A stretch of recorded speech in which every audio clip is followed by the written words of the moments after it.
సారి వాక్యం చెప్తున్నాను, వెనకాల కూర్చొని చాలామంది మా స్త్రీలు బాగా వింటున్నారు అన్నాను నేను. సోదరులు బాగా వింటున్నారు, కదలకుండా ఉన్నారు, పురుషులు కొంచెం అటు ఇటు కదులుతున్నారు అంటే ఒక మంది ఒక సోదరి అన్న కదలకుండా ఉన్నారా, మా మధ్యలో జరిగే కబుర్లు మీకేం తెలుసు అని. ఏంటమ్మా అంటే పట్టు చీరల గురించి మాట్లాడుకుంటున్నారు. వెనకాల బ్యాచ్ ఉంది, చీరల బ్యాచ్. ఎవరు ఏం కట్టుకొచ్చారు, ఇదే ఆలోచన, ఇదే మనసు, భయంకరం. ఇంకొంతమంది ఇంకో బ్యాచ్ ఉంటుంది, వాళ్ళ హృదయపు ఆలోచన అంతా ఇవాళ ఎవడు పాట పాడాడు, ఎవడు వాక్యం చదివాడు, ఎవడు శృతి చెల్లించాడు, ఎవడు ఏం చేశాడు, వీడు చేస్తాడు, ఈ హృదయంలో ఇదే. కానీ నువ్వు వచ్చిన దేవుని సన్నిధికి, దేవుని సన్నిధిలో ఏం చేయాలి? నీ హృదయంతో దేవుని ఆరాధించు.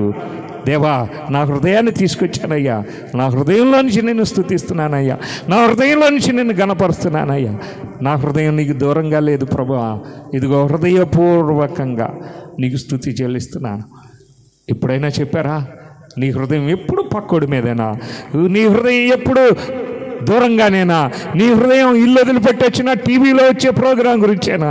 నీ హృదయం ఎప్పుడు నువ్వు ఇల్లు వదిలిపెట్టి వచ్చినా పొయ్యి మీద ఉడకాల్సిందో ఉడికిపోయిన దాని గురించేనా? నీ హృదయం ఎప్పుడు ఎక్కడో ఉందా? నీ హృదయం ఎప్పుడు ఎక్కడో పెట్టి నువ్వు వచ్చి ఏం ప్రయోజనం? దేవునికి మరుగైనది ఏదైనా ఉందా? ఎక్కడ పెట్టొచ్చావు నీ హృదయాన్ని? నీ అవసరం వచ్చినప్పుడు వచ్చి వెళ్ళిపోతావా? నిన్ను దుష్ట హృదయం అన్నాడు. అంతకంటే దుష్టం ఇంకోటి లేదు. చెడు కీడు చేసే హృదయం. విన్నారా?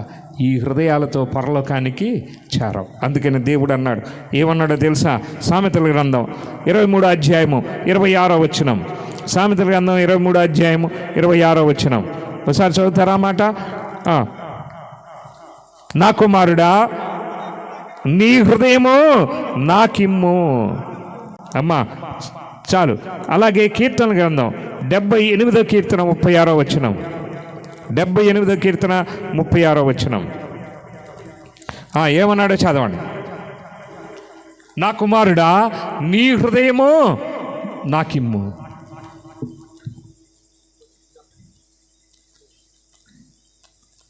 ఒకసారి గమనించండి, దేవునికి ఏం చేయాలి? హృదయము దేవుని ఎడల స్థిరంగా లేదు. అందుకని ఆయన అంటున్నాడు, నీ హృదయము నాకిమ్ము. హృదయం ఇవ్వకుండా ఎంతకాలం? హృదయం ఇవ్వకుండా ఎంతకాలం? దేవుడు నిన్ను కోరేది ఒకటే, నీ హృదయము నాకిమ్ము. నీ హృదయం నాకిమ్ము. స్థిరంగా లేని హృదయం. ఎందుకని? దేవునికి నువ్వు ఎప్పుడైనా హృదయాన్ని ఇస్తే కదా. యవన బిడ్డలు ఉంటారు, యవనస్తులు ఎక్కడున్నారో కానీ ఈ మాటేనండి. అమ్మా, దేవునికి ఇవ్వాలి హృదయాన్ని, మనసుని దేవునికి ఇవ్వాలి. ఎవరో పక్కింటోడికి ఇచ్చాను, వాళ్ళకి ఇచ్చాను, వీళ్ళకి ఇచ్చానంటే చాకు పెట్టి పొడిచినట్టుగా కొళ్ళబొడుస్తారంతే ఆ మనసుని, ఆ హృదయాన్ని. నాయన బాబు తమ్ముడు ఎక్కడున్నారో యవన బిడ్డలు, దేవునికి ఇవ్వాలి. ఇదేదో కేకు, బర్త్డే కేక్ కోసి ముక్కలు పంచినట్టుగా 10 మందికి మనసు పంచడము, పక్కింటి వాళ్ళకి పంచడము, ఎదురింటి వాళ్ళకి పంచడము, కాలేజీలో చదువుకుంటున్నాం, స్కూల్లో చదువుకుంటున్నాం, ఎవడికి పడితే వాడికి హృదయాన్ని ఇచ్చేయడం కదా. దీనికి ఏ సింబల్ పెట్టారండి? అయ్యా, హార్ట్ సింబలే కదా, హృదయమే కదా. ప్రపంచమంతా వ్యాపారం జరుగుతుంది, కోట్ల రూపాయల వ్యాపారం, వేల కోట్ల, లక్షల కోట్ల రూపాయల వ్యాపారం. సినిమాలన్నీ ఈ ప్రేమ, ఈ హృదయం బొమ్మేసే చెప్తున్నారు కదా. చూసి మోసపోకండి. నీ హృదయాన్ని దేవునికి ఇవ్వాలి, హృదయాన్ని దేవునికి ఇవ్వాలి. ఎందుకని? నీ హృదయం స్థిరంగా లేదు, ఆయన దాన్ని స్థిరపరుస్తాడు. కాబట్టి నీ హృదయం ఎలా ఉండాలి అని అంటే కొన్ని మాటలు చెప్పి ముగించేస్తాను. నీవు దేవునికి ఇస్తే నీ హృదయంలో మార్పు వస్తుంది. నీ హృదయాన్ని నువ్వు కడిగి మార్చుకోలేవు, నీ హృదయాన్ని నువ్వు శుద్ధి చేసుకోలేవు. పోయినసారి ఒక మాట చెప్పాను, మీకు గుర్తుంటుందో లేదో, మళ్ళీ చెప్తున్నాను ఈ మాట. అమ్మా, పొద్దున్నే లేచి ఏం చేస్తాం? ఇల్లు ఉడుస్తాం. అంటే ఇల్లు ఎలా ఉండాలి? మనకి శుభ్రంగా ఉండాలి, అవునా? తర్వాత ఏం చేస్తాం? పళ్ళు దోముతాం. నోరు ఎలా ఉండాలి? శుభ్రంగా ఉండాలి. ఎవరైనా పళ్ళు దోముకోకుండా వచ్చిన వాళ్ళు ఉన్నారా? ఇక్కడ లేరు కదా. వస్త్రాలు శుభ్రం చేసుకుంటాం. వస్త్రాలు శుభ్రం చేయడానికి ఏముంది? సర్ఫ్ ఉంది. పళ్ళు శుభ్రం చేయడానికి పేస్ట్ ఉంది. అలాగే ఒంటిని శుభ్రం చేసుకోవడానికి సోప్ ఉంది కదా. ఎక్కువ సంతూర్ సోప్ వాడతారేమో మరి మీ ఊరు ఏం వాడతారో తెలియదు. సోప్ ఉంది, తల శుభ్రం చేసుకోవడానికి ఏముంది, షాంపూ ఉంది. అవునా, ఇల్లు, బాత్రూము, ఫెనాయిలు, రకరకాలు అన్నీ శుభ్రంగా కావాలి. గిన్నెలు శుభ్రం చేసుకోవడానికి దానికి కూడా ఏదో ఉంది, లిక్విడ్ ఏదో వాడతారు, సోప్ ఏదో వాడతారు. అయ్యా విమ్మో, వీళ్ళు అందరూ తోమేలాగా ఉన్నారు, వచ్చేలాగా ఉన్నారు. మన సంఘ పెద్దలు అందరూ కరెక్ట్గా చెప్పారు, విమ్ అంట. రైట్, మరి ఏం చేస్తాం, తప్పదు, పెళ్ళిళ్ళు చేసుకుని సంసార బాధలు మొయ్యాలి కాబట్టి. విన్నారా? మరి నీ హృదయాన్ని శుద్ధి చేసుకోవడానికి ఏముంది? షాంపూ మింగుదామా, సర్ఫ్ మింగుదామా? నీ హృదయం శుద్ధి కావాలంటే, నీ హృదయం బాగవ్వాలి అంటే, నీ హృదయం కడగబడాలి అంటే, నీ హృదయాన్ని శుద్ధి చేసేదేది? నీకైతే అన్నీ శుద్ధిగా కావాలి, నీకైతే అన్నీ పరిశుభ్రంగా కావాలి. శుభ్రంగా ప్లేట్ కడిగారా లేదా చూసుకొని తింటాం, చెయ్యి కడుక్కొని తింటాం. అంటే నీవు ఏదైతే అంగీకరిస్తున్నావో, ఏదైతే నీవు ఆహ్వానిస్తున్నావో, ఏదైతే నీవు తీసుకుంటున్నావో అది నీకు శుభ్రంగా కావాలి. కానీ దేవునికి, నా కుమారుడా నీ హృదయము నాకిమ్ము, దేవునికి ఇచ్చే హృదయం. ఇలాంటి హృదయం ఇస్తావా? తీసుకెళ్ళి గర్వ హృదయాన్ని చేతిలో పెడతావా? మోసకరమైన హృదయాన్ని చేతిలో పెడతావా? అవివేక హృదయాన్ని పెడతావా? అంధకార హృదయాన్ని పెడతావా? పరిశుద్ధుడైన ప్రభు చేతిలో ఏ హృదయాన్ని తీసుకుని వెళ్తావు? తీర్పు దినాన క్రీస్తు న్యాయపీఠం ఎదుటికి ఏ హృదయంతో నువ్వు వెళతావు? దూరంగా ఉన్న హృదయం, కుళ్ళిపోయిన హృదయం, మత్సరపడే హృదయం, అతిశయపడే హృదయం, ఈ చాలా ఉన్నాయి, ఇంకా మీకు చెప్పలేదు. కానీ ఏ హృదయంతో వెళతాం? కొవ్విన హృదయం. ఈ హృదయాన్ని తీసుకెళ్ళి దేవునికి ఇస్తే అంగీకరిస్తాడా? తీసుకుంటాడా? రాణిస్తాడా పరలోకంలోనికి నిన్ను? దుష్ట హృదయంతో వెళ్తావా? ఏ హృదయంతో వెళ్ళి నిలబడదు? ఎంత ధైర్యం నీకు? మీకు కబుర్లు చెప్తారు ఇక్కడ. వెళ్ళండి, పోలీస్ స్టేషన్కి వెళ్ళగానే ఎస్ఐ గారిని చూడగానే చేతులు కట్టుకుంటారు. అవునా? తీర్పు తీర్చే అధికారి జడ్జి గారి దగ్గరికి కలెక్టర్ గారు వెళ్ళినా చేతులు కట్టుకొని ఉంచుంటాడు. కలెక్టర్ గారికి కూడా భయమే. ఎవరంటే జడ్జి గారంటే. ఎస్ఐ గారు అయినా భయమే. మీరు చూడండి, యూట్యూబ్లో పిచ్చి పిచ్చి సినిమాలు కాదు, తీర్పు ఎలా జరుగుతుందో ఓసారి చూడండి. జడ్జి గారి దగ్గర ఏ మంత్రి అయినా ఏడైనా సరే ఎలా నిలబడతాడంటే వినయంగా నిలబడతాడు. తీర్పు తీర్చే వ్యక్తి ఎదుట. మీరు చూడండి, ఈ మధ్య కోర్టు తీర్పులు కూడా వదిలిపెడుతున్న సోషల్ మీడియాలో వస్తూ ఉన్నాయి. గజ గజ వణుకుతూ ఉండాలి. వాళ్ళు ఏమంటారో తెలుసా? వాదించే లాయర్ కూడా జడ్జి గారిని ఏమని చెప్తాడు తెలుసా? మైలాడ్ అంటాడు, నా ప్రభువా అంటాడు.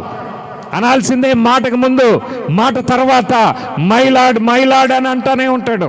ప్రతి మాటకి నా ప్రభువా నీ కనికరం ఉండాలని చెప్తాడు జడ్జి గారికి. కావాలంటే వాదనలు ఎప్పుడైనా వినండి, ఏ దేశంలోనైనా వినండి. న్యాయపు తీర్పు అంటే గసగస వణుకుతావు. నిలబడి ఎలాగ నిలబడగలవు, ఎలాగ ఉండగలవు? నీ హృదయం దేవునికి శుద్ధంగా వద్దా? పరిశుద్ధపరచుకున్నావా నీ హృదయాన్ని? పరిశుద్ధపరచుకున్నావా నీ హృదయాన్ని? మొదటి యోహాను పత్రిక 1:9. మొదటి యోహాను పత్రిక 1:9. ఈ మాట చూడండి. ఆ మాట చాలా తేటగా శ్రేష్టమైన మాట. ఆ మాట చూద్దాం, చూడండి. మొదటి యోహాను పత్రిక 1:9. మన పాపములను మనం ఒప్పుకొని ఎడల ఆయన నమ్మదగిన వాడును నీతిమంతుడును గనక ఆయన మన పాపములను క్షమించి మన సమస్త దుర్నీతి నుండి మనల్ని పవిత్రులుగా చేయను. అక్కడ ఆయన రక్తము మన ప్రతి పాపము నుండి కడిగి మనలను శుద్ధునిగా చేయను. 8వ వచనం అనుకుంటూ చూడండి. యేసు ప్రభు యొక్క రక్తం మాత్రమే నీ హృదయాన్ని కడిగి శుద్ధీకరించగలదు. నీ తల శుభ్రం కావాలంటే షాంపూ కావాలి, వస్త్రాలు శుభ్రం కావాలంటే సర్ఫ్ కావాలి, నీ ఇల్లు శుభ్రం కావాలంటే ఫెనాయిల్, రకరకాలు ఉన్నాయి. నీ హృదయం శుభ్రం కావాలంటే యేసయ్య రక్తమే. ఈ రాత్రికాల సమయంలో నువ్వు అడగాలి, ప్రభా నీ రక్తంతో నా హృదయాన్ని కడిగి శుద్ధీకరించు, నా హృదయాన్ని నేను మార్చుకుంటాను అని. ఎలాంటి హృదయం? కీర్తనల గ్రంథం 73వ కీర్తన 1వ వచనం. ఒక 4-5 మాటలు చెప్పి నేను ముగించేస్తాను. మనం ముగింపులోనికి వచ్చాం. ఈ మాట గమనించండి. కీర్తనల గ్రంథం 73వ కీర్తన 1వ వచనం. ఏ హృదయం దేవునికి కావాలో చూద్దాం, చూడండి ఒకసారి. చదవండి. ఇశ్రాయేలీయుల ఎడల శుద్ధ హృదయములు గలవాలి ఎడల నిశ్చయముగా దేవుడు దయాళుడై ఉన్నాడు. అమ్మ, శుద్ధ హృదయం కలిగిన వాళ్ళు కావాలి. అమ్మ, నిన్ను శుద్ధపరిచేది ఏది? 8వ వచనం చదువు నాయన. మన పాపం లేదని ఇందాక చదివింది 1 యోహాను పత్రికలో. క్రీస్తు రక్తము, అప్పుడు పాపము లేదని మనము చెప్పుకునే మనల్ని మనమే మోసపుచ్చుకుందాం, మనలో సత్యం ఉండదు. మన పాపములను మనం ఒప్పుకునే ఎడల ఆయన మనల్ని పవిత్రులుగా చేయను. ఆయన రక్తము ప్రతి పాపము నుండి కడిగి మనల్ని శుద్ధులుగా చేయను అన్నాడు. దయచేసి గమనించండి, దేవునికి ఏ హృదయం కావాలి? శుద్ధ హృదయం ఉందా? పరిశుద్ధమైన హృదయం నీలో ఉందా? శుద్ధ హృదయులందరూ అమ్మ, శుద్ధ హృదయం కలిగితే ఏమవుతుందంట? వారి పట్ల దేవుడు దయాళుడై ఉన్నాడు, దయ చూపిస్తాడు, దేవుడు జాలి చూపిస్తాడు.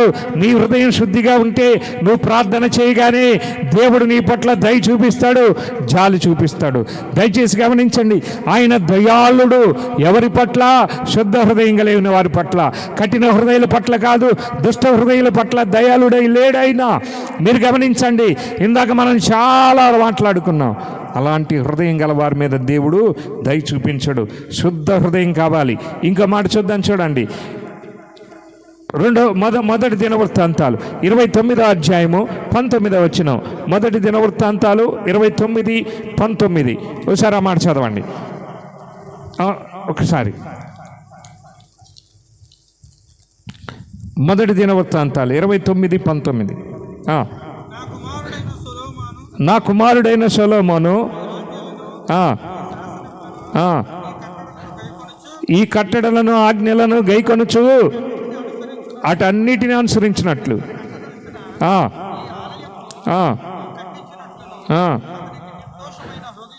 నిర్దోషమైన హృదయం. అమ్మా, నిర్దోష హృదయం. దయచేసి ముగించేస్తున్నాం. శుద్ధ హృదయం, దోషము లేని హృదయం, శుద్ధ హృదయం. అలాగే మనం చూస్తే యథార్థ హృదయం. ఎఫెసీ పత్రిక 6వ అధ్యాయం 5వ వచనంలో యథార్థ హృదయం అనే మాట మనం చూస్తాం. నిర్దోష హృదయం, యథార్థమైన హృదయం కావాలి. దయచేసి గమనించండి, దేవుని పిల్లలంగా మనం ఏ హృదయం కలిగి ఉంటే దేవుని దీవెన ఆశీర్వాదాలు పొందుతామో మనం చూస్తూ ఉన్నాం. శుద్ధ హృదయం కావాలి, నిర్దోష హృదయం కావాలి. దేవుని పని చేయాలనుకునేవారు, దేవుని మందిర సేవ చేయాలనుకునేవారికి నిర్దోష హృదయం కావాలంట, దోషము లేని హృదయం కావాలి. ఇంకో మాట 6వ అధ్యాయం 5వ వచనం, ఆ మాట చదవండి. ఎఫెసీ పత్రిక ఓ మాట 5వ వచనం. దాసులారా, యథార్థ హృదయం గలవారై భయముతోనూ వణుకుతోనూ చాలండి. యథార్థ హృదయం కావాలి. పని చేస్తున్నారా? పని చేసే దగ్గర ఎవరి దగ్గరైనా నువ్వు పనివాడిగా ఉన్నావా? యథార్థ హృదయంతో, భయముతో వణుకుతో, యజమాని కాదు పరలోకపు దేవునికి భయముతో వణుకుతో నువ్వు యథార్థ హృదయంతో ఉండాలి. నేను ఈ మాట చెప్తున్నా, ఇంత మార్పు రావాలండి హృదయంలో. మళ్ళీ కూటం పెట్టాలన్నా, మళ్ళీ ఇంత వాకింగ్ చెప్పాలన్నా బోల్డ్ డబ్బులు ఖర్చు కదా. ఒకసారి ఆలోచించండి. సంఘానికి ఈ మాట మీరు గమనించండి. ఒక మాట, ఎలాంటి హృదయం ఎలా మారాలి? దేవుడు అంటున్నాడు, నాకిమ్మో నేను మారుస్తా. ఆయనకి ఇస్తే మారుస్తాడు. ఇవ్వరు కదా, హృదయాన్ని అప్పగించరు కదా, మార్చుకుంటానని చెప్పరు కదా. ఏ హృదయం కావాలంట? యథార్థ హృదయం, నిర్దోష హృదయం. ఏ హృదయం కావాలి? దేవునికి శుద్ధ హృదయం కావాలి. అంతేకాదు, ఎబ్రీ పత్రిక 10వ అధ్యాయము 22వ వచనం. ఎబ్రీ పత్రిక 10వ అధ్యాయము 22వ వచనం. 22వ వచనం. మనసాక్షికి కల్మషము తోచకుండానట్లు ప్రోక్షింపబడిన హృదయములు గలవారును నిర్మలమైన ఉదకముతో స్నానము చేసిన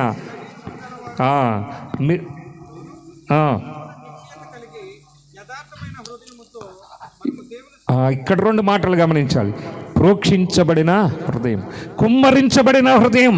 దేవుని సన్నిధిలో ప్రార్థన చేస్తారండి, మొక్కుబడి ప్రార్థన. హృదయ కుమ్మరింపు ఉండదు. దేవుని దగ్గర హృదయాన్ని కుమ్మరించి చేసే ప్రార్థన ఉండదు. ఆ స్తుతి కూడా పైకి నాయన స్తోత్రం సరిపెట్టుకో అన్నట్టే ఉంటుంది. కానీ హృదయాన్ని కుమ్మరించి ప్రభా నీవిచ్చిన రక్షణకై స్తోత్రం అని హృదయాన్ని కుమ్మరించి స్తోత్రం చెల్లించే అనుభవం ఉందా? ఏదో నాయన నీకు స్తోత్రం ప్రభువా సరిపెట్టుకో అన్నట్టే ఉంటుంది మన స్తుతి చెల్లించటం. హృదయం కొమ్మరింపేది దేవుని మందిరానికి వస్తే నీ హృదయాన్ని కొమ్మరించి దేవుని ఎందుకు వ్యక్తిగతంగా నీవు దేవుని స్తుతించావు, దేవుని ఎందుకు గణపరచావు, దేవుని ఎందుకని నీవు దేవుని గణపరిచి మయంపరచావు, హృదయాన్ని కొమ్మరించే పని ఎందుకు చేయవు? ప్రోక్షించబడిన హృదయం అంతే. వాక్యం వెళ్ళనివ్వం, హెచ్చరిక వెళ్ళనివ్వం, హృదయాన్ని కఠినం చేసుకొని హృదయానికి ఒక కవచం కప్పుకొని అలాగ ముడుచుకొని కూర్చుంటాం. మీరు గమనించాలి, ఏ హృదయం కావాలి దేవునికి?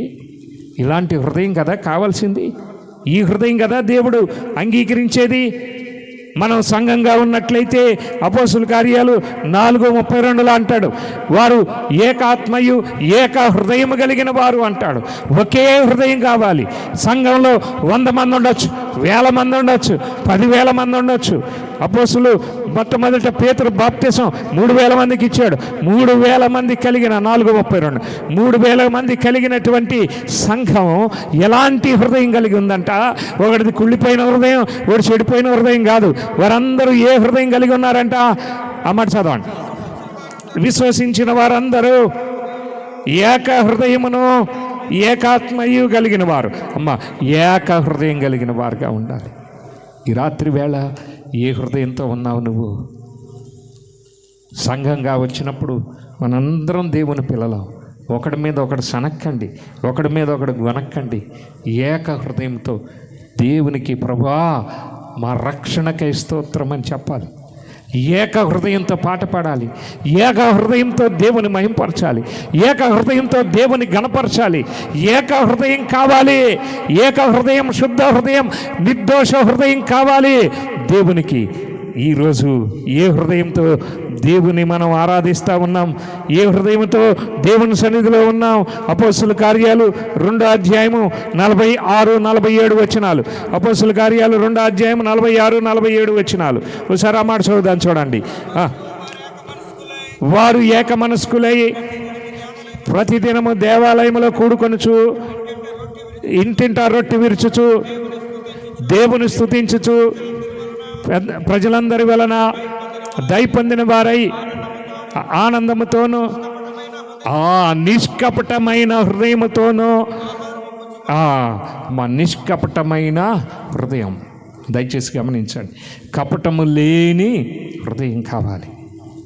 ప్రతిదినము దేవాలయంలో కూడుకొనచ్చు. ఆదివారం రావటానికే మనకి నానా బాధలు.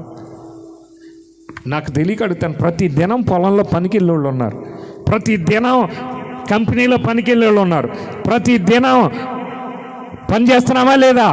ఎక్కడో దిక్కున ప్రతి దినం పరిగెడతాం. యజమాని ఏమన్నా అంటాడేమోనని పరిగెడతామా లేదా? దేవుడు తిట్టడం లేదనా? ఆయన శిక్షించడం లేదనా? శిక్షించే రోజు ఒకటి ఉంది. ఆయన ఇప్పుడే ఏం చేయడు, ప్రతిరోజు కాదు, ఒకేసారి ఇవన్నీ కలిపి ఒకే రోజు వేస్తాడు శిక్ష. పనులకైతే పరిగెడతామా? ఎక్కడికైనా పరిగెడతాం, ప్రతి దినము పరిగెడతాం. ఆదివారం ఆరాధనకు మాత్రం ఒక్కొక్కడు ఒక్కో టైంలో వస్తాడు. ఎట్లా? మళ్ళీ ఏమైనా అమ్మ తొందర గర్వ హృదయం, ఒక్క మాట అన్నాడా అయిపోయిందే సేవకుని పని. ఇక్కడ ఎందుకు? దేవుని దగ్గర నిర్దోష హృదయంతో ఎందుకు పరిగెత్తుకొని రావు? వాళ్ళైతే ప్రతిదినము దేవాలయంలో కూడుకొనుచు మానకుండా దేవుని స్తుతిస్తూ గణపరుస్తూ, విన్నారా, నిర్దోష హృదయులై ఆహారం పుచ్చుకున్నారంట. ఈరోజు ఉందా? నిష్కపటంగా ఉన్నారా? నిష్కపటమైన హృదయంతో ఆహారం పుచ్చుకున్నారంట. సామెతల గ్రంథం 16వ అధ్యాయం 21వ వచనం. నేను ముగించిపోతా ఉన్నాను కొద్ది నిమిషాల్లో, దయచేసి గమనించండి. సామెతల గ్రంథం 16వ అధ్యాయం 21వ వచనం. ఈ మాట మీరు చదువుదాం, చదవండి ఒకసారి. జ్ఞాన హృదయుడు వివేకి అనబడును. అమ్మ చాలండి. జ్ఞాన హృదయం, అజ్ఞానం కాదు. హృదయం జ్ఞానంగా ఉండాలి. అతను వివేకం కలిగి ఉంటాడు. జ్ఞాన హృదయం కావాలి. అంతేకాదు, సామెత గ్రంథం 15:13 అంటాడు, సంతోష హృదయము గలవారు అంటాడు. సంతోష హృదయం కావాలి. దయచేసి గమనించండి. ఇంకొన్ని మాటలు చెప్తాను, మీరు బైబిల్లోనే చూసుకోండి. ఒక్కసారి ఈ మాటలు చదువుతారు, గబగబ చదువుతారు. దేవుని బిడ్డల హృదయంలో ఏముండాలో తెలుసా? కీర్తన గ్రంథం 119వ కీర్తన 11వ వచనం. కీర్తన గ్రంథం 119వ కీర్తన 11వ వచనం ఒకసారి చదవండి.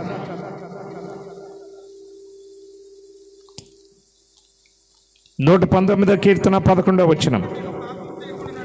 నేను పాపము చేయకుండానట్లు నా హృదయంలో నీ వాక్యమును ఉంచుకొని ఉన్నాను. సామెతల గ్రంథం 4:23. సామెతల గ్రంథం 4:23. నీ హృదయములో నుండి జీవధారలు బయలుదేరును, భద్రముగా కాపాడుకో. అమ్మా, బైబిల్ ఉన్నాయా మీ చేతుల్లో? ఒకసారి చూపిస్తారా నాకు?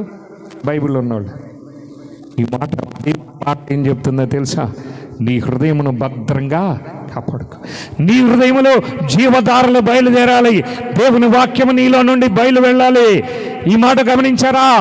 చాలా తేటగా, దేవా నీ ఎదుట పాపం చేయకుండానట్లు నా హృదయంలో నీ వాక్యమును ఉంచుకొని ఉన్నాను. హృదయంలో వాక్యం ఉండాలి. సినిమా పాటలు కాదు, సినిమా డైలాగులు కాదు, రాజకీయ నాయకులు కాదు, రకరకాల ఆలోచనలు కాదు, మరి రకరకాల దుష్టత్వపు ఆలోచనలు కాదు. దేవుని వాక్యాన్ని నింపుకోండి. మనమందరం చెప్తాం, అమ్మా సండే స్కూల్ పిల్లలకే కంటత వాక్యాలు అంటారు.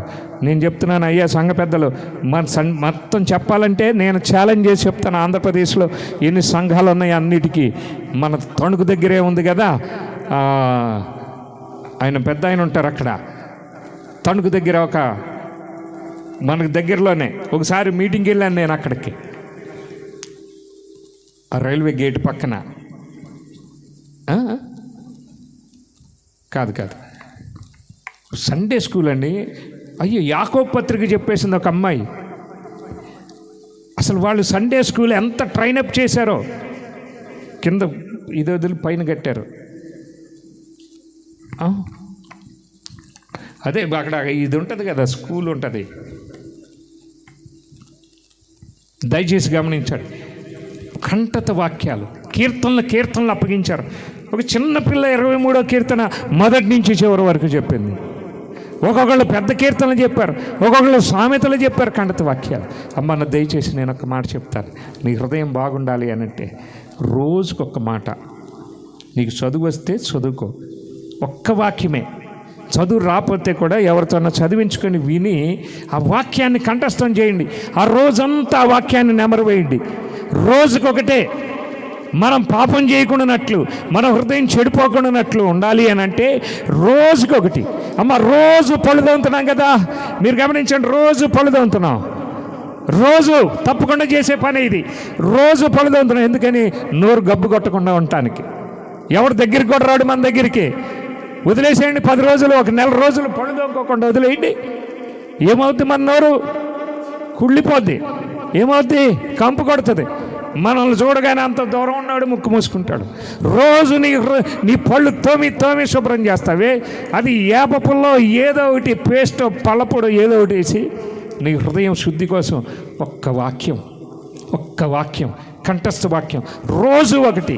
అంటే నెలకి 30 వాక్యాలు, లేదా సంవత్సరానికి 365 వాక్యాలు. రోజుకి ఒకటే. చిన్నదే తీసుకో. ఓ సామెతలో తీసుకుంటావా, కీర్తనలో తీసుకుంటావా, ఒక్క వాక్యం కంఠస్థం చేసుకో. ఈ రోజుకి నువ్వు రక్షించబడి 2 ఏళ్ళు అయితే 750 వాక్యాలు ఉండాలి, 700 పైన వాక్యాలు ఉండాలి. నువ్వు కనుక ఈ రోజుకి రక్షించబడి 5 ఏళ్ళు అయితే 5×3 1500 వాక్యాలు, 10 ఏళ్ళు అయితే 3000 వాక్యాలు. ఈ కంటత వాక్యాలు నీ హృదయంలో ఉంటే ఇది అలవాటు చేసుకోవాలి. సంఘ సభ్యులందరికీ సండే స్కూల్లో అరే మీరు నేర్చుకుంటారా అంటే, ఏదో క్రిస్మస్ టైంకి ఒక్కొక్కడికి కంగారు ఎక్కువ. యేసునేడు పుట్టిన అల్లెలు అన్నాడు, దూకేశాడు ఒకడు పిల్లోడు. వాడికి అంతకు మించి నేర్పట్ల. విన్నారా? ఒక చిన్న మొక్క నేర్పుతున్నారు. పెద్దోళ్ళు నేర్చుకోండి. ముందు నీ హృదయంలో ఉండాలి కంటత వాక్యం, నీ హృదయంలో ఉండాలి. ఉన్నట్లయితే నీ హృదయం అమ్మ ఖండిత వాక్యం హృదయంలోనే భద్రమవుతుంది. అందుకని అంటున్నాడు, నా కుమారుడా నీ హృదయం భద్రంగా ఉంచుకో. నిర్దోష హృదయంగా ఉండాలి. నీ హృదయం ఎలా ఉండాలి? నిష్కబ్ద హృదయంగా ఉండాలి. నీ హృదయం ఎలా ఉండాలి? శుద్ధ హృదయంగా ఉండాలి. ఉండాలి అంటే ఏం చేయాలి? వాక్యాన్ని నీ ఎదుట పాపం చేయకుండానట్లు నా హృదయంలో నీ వాక్యము ఉంచుకొని ఉన్నాను. పక్కింటోడి మీద కక్షనో, పక్కింటోడి మీద పగో, లేకపోతే ఇంకోటి మీద ఎవడి మీద అసూయో, ఇంకోటి మీద ఏదో హృదయంలో పెట్టుకొని హృదయాన్ని కొల్లబెట్టుకోకండి, హృదయాన్ని పాడు చేసుకోకండి. ప్రభు రాకడ సమీపంగా ఉంది. దేవుని ఉగ్రత దినాలు సమీపంగా ఉన్నాయి. దేవుని ఉగ్రతను ఎలాగ తట్టుకోగలం? దేవుని ఉగ్రతకు తాళజాలిన వాడెవడు? ఆ దినమున జనులు చూసంటారంట, కొండలారా బండలారా మా మీద పడి మమ్మను మరుగు చేయండి, గొర్రెపిల్ల ఉగ్రత దినము వచ్చును. దీనికి తాళజాలిన వాడు ఎవడు? శాస్త్రాధిపతులు, గనులు, రాజులు, భూమి మీద ఉన్నటువంటి గొప్ప గొప్పలే గుండెలు బాదుకుంటూ రొమ్ము కొట్టుకుంటూ ఉంటారంట. నీ పరిస్థితి ఏంటి? ఎంతకాలం మార్పు చెందకుండా ఉంటావు? ఎంతకాలం తిట్టుకుంటానే ఉంటావు? ఎంతకాలం నోరు అపవిత్రంగానే ఉంచుకుంటావు? ఎంతకాలం నువ్వు అపవిత్రురాలుగా అపవిత్రుడిగానే ఉంటావు? ఎంతకాలం నీ హృదయం శుద్ధీకరించబడలేదు? ఎంతకాలం నువ్వు దేవుని సన్నిధిలో నీవు పరిశీలించుకోలేదు? దేవుని సన్నిధిలో నీవు ఎంతకాలం పరీక్షించుకోకుండా ఉంటావు? నీ హృదయం దేవునికి యోగ్యమైనదేనా? దయచేసి గమనించండి. నీ హృదయంలో నుంచి వచ్చేటువంటి ఆ ప్రార్థన ఆలోచన దేవుడు అంగీకరించడానికి సిద్ధంగా ఉన్నాడా? ఎలా ఉంది నీ హృదయం? దయచేసి కళ్ళు మూసుకోండి, తల వంచండి, దేవుని దగ్గర సుపరీక్ష చేసుకుందాం. దుష్ట హృదయమా, దూరంగా ఉన్న హృదయమా, ఆరాధనలో నీ హృదయం లేదా? ఏక హృదయంగా లేవా? సంఘంలో నీ హృదయం దేవునికి అనుకూలంగా లేదా? దుష్ట హృదయమా, ఏ హృదయంతో నీవు ఉన్నావు? ప్రియమైన సోదరుడా, కళ్ళు మూసుకోండి, తల వంచండి, దిక్కులు చూడొద్దు. నిన్నొక్క మాట అడుగుతాను. ఈ రాత్రికాల సమయంలో హృదయాన్ని సరి చేసుకుంటావా? ప్రియమైన తమ్ముడు, బాబు, చెల్లి, హృదయాన్ని సరి చేసుకుంటావా? ఒక్కసారి దేవుడు నీతో మాట్లాడగా, గంటకు పైగా మాట్లాడగా సమాధానం చెప్పండి. దిక్కులు చూడకండి, దేవునితో మాట్లాడండి, దేవుని దగ్గర ప్రార్థన చేయండి.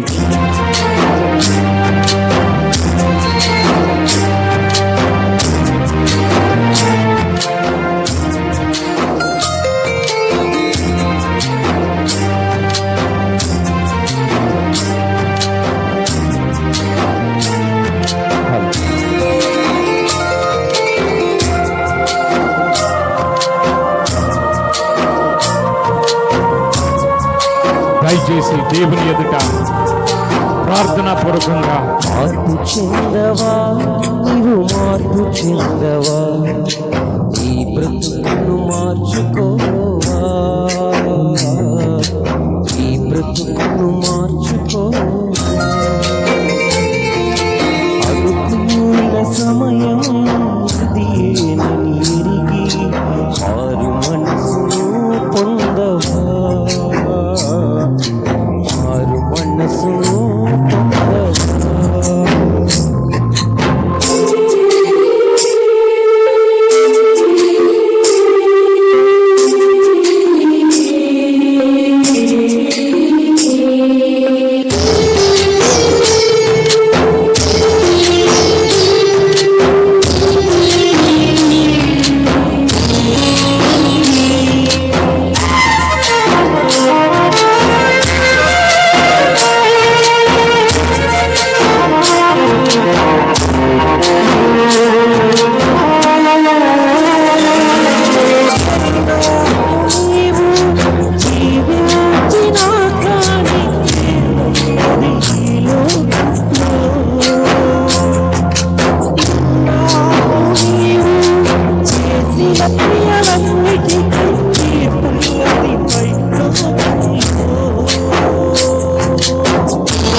ధైర్యం నీకున్నా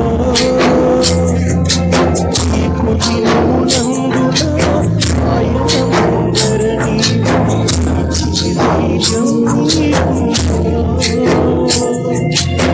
నిలిచే ధైర్యం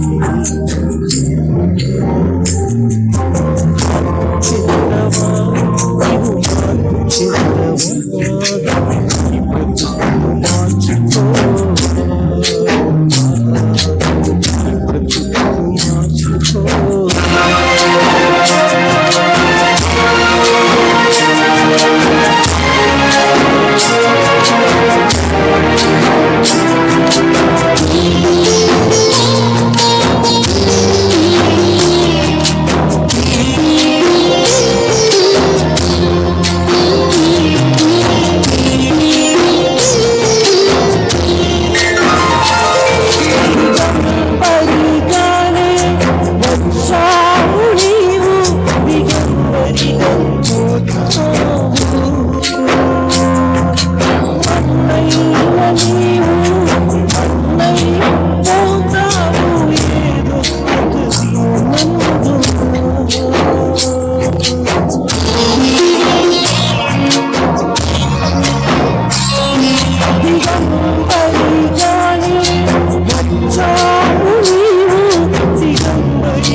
దయచేసి ప్రార్థనాపూర్వకంగా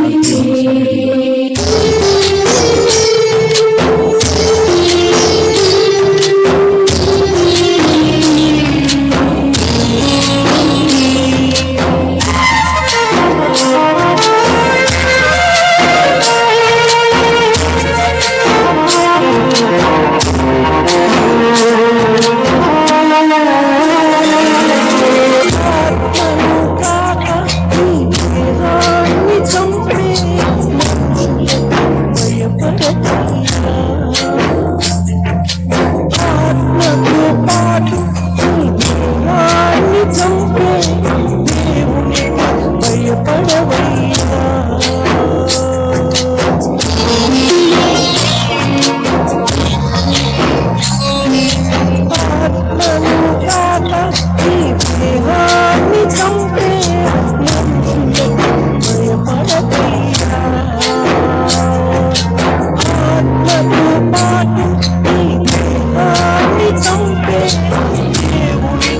సన్నిధిలో దేవుడిచ్చిన ఆత్మ దేవుని యొద్దకి చేరు నీకంటూ ఏముంది దేవుడిచ్చిన ఆత్మ దేవుని యొద్దకి చేరు నీకంటూ ఏముంది నీకంటూ ఏముంది చిన్నవా నువ్వు మార్పు చిన్నవా నీ బ్రతుకును మార్చుకో నీ బ్రతుకును మార్చుకో